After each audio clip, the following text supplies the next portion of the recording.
Doctor BR Ambedkar के कथन से अपनी बात रखना चाहती हूँ। उन्होंने कहा था, मुझे अपने भारतवर्ष पर फक्र है कि जिसके पास ऐसा संविधान है जो लोकतंत्र, समाजवाद और सेक्युलरिज्म को संजोता है। लेकिन आज ऐसा लगता है जैसे संविधान की किताब तो है, पर इसे चलाने वालों का ईमान गुम हो गया है।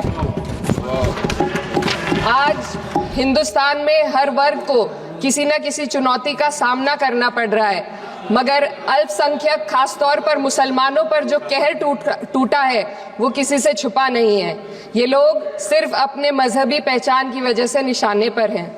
संविधान का अनुच्छेद 15 कहता है कि किसी भी नागरिक के साथ धर्म, जाति या किसी और वजह से भेदभाव नहीं होना चाहिए, लेकिन हकीकत इसके उलट है। हालात इस कदर बिगड़ चुके हैं कि hate speech, mob lynching, bulldozer द्वारा घरों को गिराने की घटनाएं आम हो गई हैं, खास तौर पर उत्तर प्रदेश में, जहां ऐसा लगता है जैसे कानून के नाम पर जंगल राज चल रहा हो। संभल में जो हुआ वो सबके सामने है।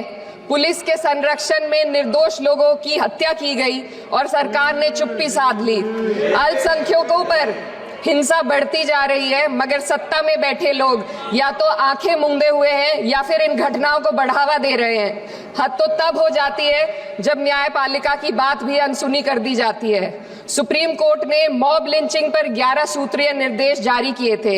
इसमें साफ कहा गया था कि राज्य सरकारें और पुलिस इस तरह की घटनाओं को रोकने और दोषियों पर सख्त कार्रवाई करने के लिए जिम्मेदार है, लेकिन आज भी इन निर्देशों पर अमल नहीं हो रहा है।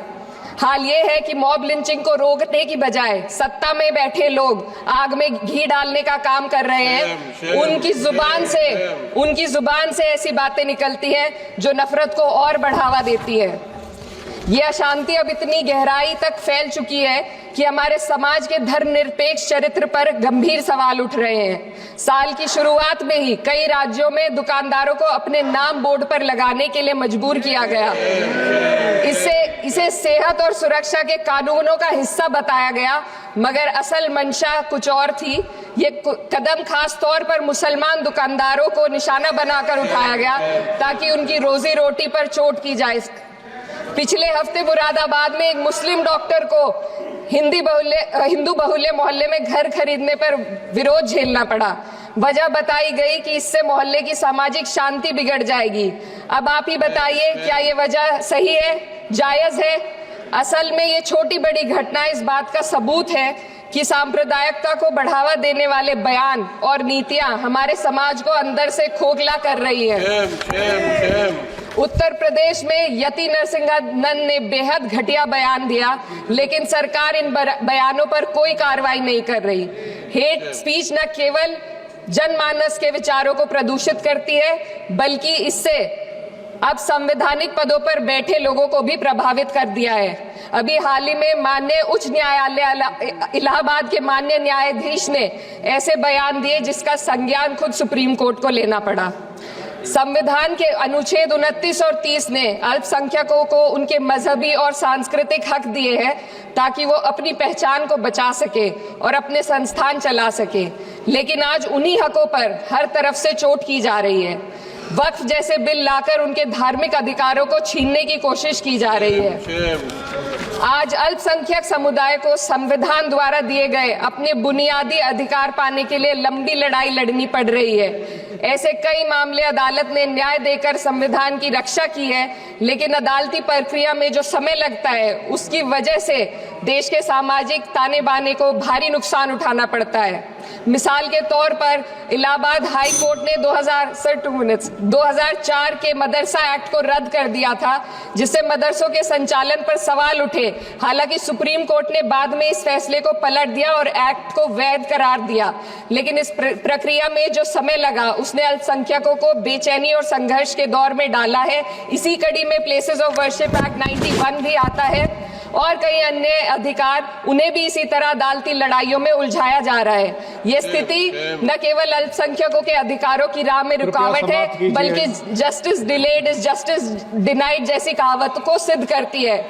मैं इस सदन से दुनिया भर के अल्पसंख्यकों की आवाज उठाना चाहती हूँ, खास तौर पर हमारे पड़ोसी देश बांग्लादेश पे। खास तौर पर हमारे पड़ोसी देश बांग्लादेश में अल्पसंख्यकों के साथ जो हो रहा है वे दिल को गहरे तक चोट पहुंचाने वाला है। उनकी जान माल की हत्या की जा रही है। बांग्लादेश हो या हिंदुस्तान हो या कोई और देश, अल्पसंख्यकों की सुरक्षा, इज्जत और अधिकारों की हिफाजत हर सरकार की सबसे पहली जिम्मेदारी होनी चाहिए।